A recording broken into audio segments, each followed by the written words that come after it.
361. Valerian's Persecution. Chalcedon Report number 370, May 1996. Stuart Perowne, in Caesars and Saints, The Evolution of the Christian State, 180 to 313 AD, 1962, made a very important point with regard to the persecution by the Roman Emperor Valerian in AD 257. Needing both money and a scapegoat, he persecuted the Christians. As Perowne noted, once again, it was the Christian society, not the Christian faith, which was prescribed as illicit. The persecution was, as usual, based on political and economic, not on religious or theological grounds. Page 145. Had the faith remained within the inner life of believers, a spiritual faith and no more, it would not have troubled Rome too much.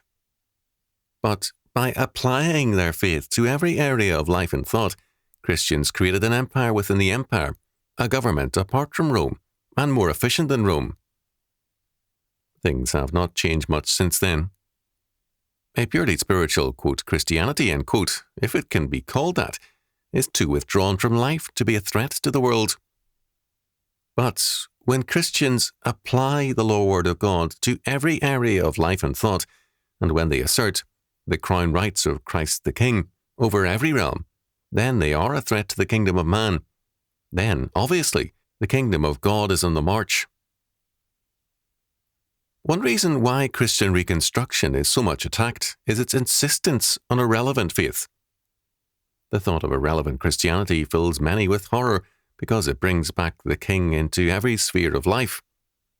The faith must change all of society. God, the Creator, wants nothing less than the fullest government over all things. It is the duty not only of the church to be Christian, but also the family, the school, the state, the arts and sciences, and all things else. Christ's royal claims are unlimited. The church has a very limited sphere, but not so the Lord. There is an interesting aftermath to Valerian's work.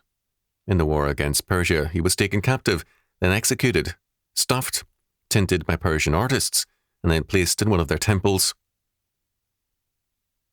When Valerian had gained the throne, he issued a coin with his image and the words, "Restorer of the earth." In death, he lacked even a grave.